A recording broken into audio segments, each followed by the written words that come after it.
Hey y'all! So it is the July edition of my six grateful things list, so let's get started. So for my first grateful thing, I'm grateful for just being able to go to the beach at least twice this summer.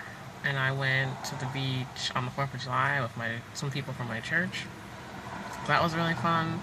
It was really hot. I think I got sunburned a bit, and no, I didn't know that I could really actually get sunburned because I haven't really experienced that many sunburns. But like, I don't know, my skin was a hot mess. But I had fun, and it was great to just be near the ocean.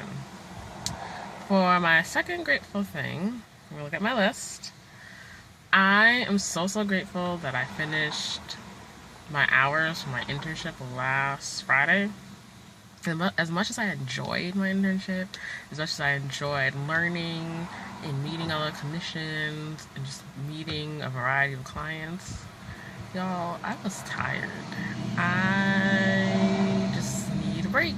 And so I'm glad things have ended.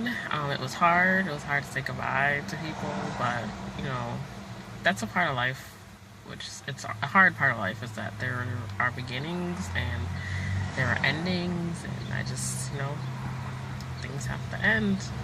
That's just the natural progression of life. Um, my third grateful thing, which is related to my internship in a way, is that in about 2 weeks or so, I will officially be done with my MSW program. So I know a whole bunch of y'all saw me, quote unquote, graduate in May, which I was allowed to walk on stage and hear my name called and all that good stuff. But I still had to take summer classes. So my summer classes end in about 2 weeks. And in 2 weeks, I will be Monica MSW. I just like the ring of hearing MSW after my name.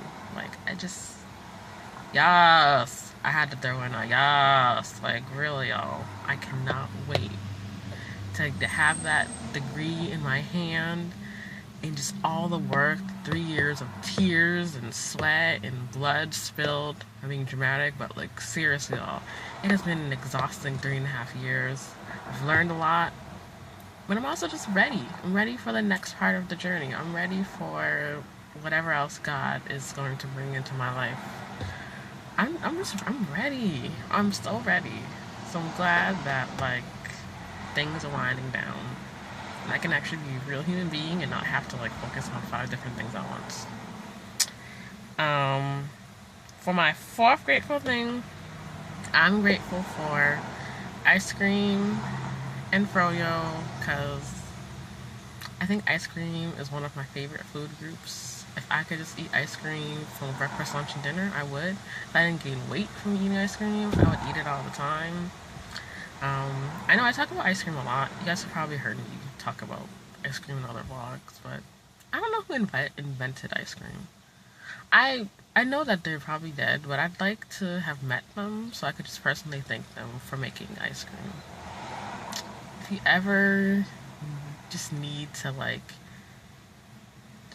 from me or you need a favor, just give me a bowl of ice cream and I will do the favor for you. So, for my fifth grateful thing, I'm grateful that last week I was able to go into Boston with some of my classmates for my policy class, and we were able to lobby. Yes, I am that nerdy social work girl who actually wanted to lobby. And I got to talk to, I didn't actually get to talk to my legislators because, they're all busy doing their thing or whatever. But I got to talk to, like, their aides, and so I'm really passionate about immigration, so I was able to talk about the Safe Communities bill that needs to be passed, and that would just prevent police from participating in like immigration enforcement efforts, and it would really just create a sense of like safety and security for immigrants. A lot of undocumented immigrants are already dealing with multiple stressors, and to add the stress of deportation is just ridiculous. So I advocated for that bill, and I really hope that that bill gets passed. Apparently, there's just a lot of logistical stuff when it comes to like passing a bill. You don't just pass like a snap, but You know what? I've just learned so much about social work, and social work is more than people think. I understand that like people generally see social work as like those folks that like remove children from homes, and yes, there are social workers who do that, and they're removing them children from homes that are probably particularly very unsafe.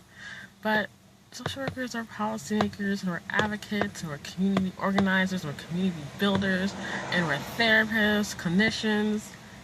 We wear many hats. So I'm glad and I'm proud that I'm part of this field. I'm glad now.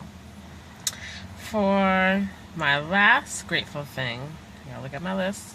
I am so glad I was able to meet a naturalista a few weeks ago at like just like a social event or whatever. It's like whenever you see another like girl with natural hair, you're like, yo, like we need to chat. It's just like a ultimate like bonding experience. It's like first you're talking about hair, and then you're talking about like being a black woman, and then you're talking about all kinds of things, and like you're just bonding. I want to see more naturalistas in my hometown because I don't know. I just there's something fabulous and awesome and great and beautiful about being a naturalista. And to any naturalistas that are watching this, you are beautiful. You're not just beautiful because God created you, you're beautiful because your hair is natural. But alrighty, that's enough of me being mad, goofy, and cray cray. I will talk to y'all later. Deuces.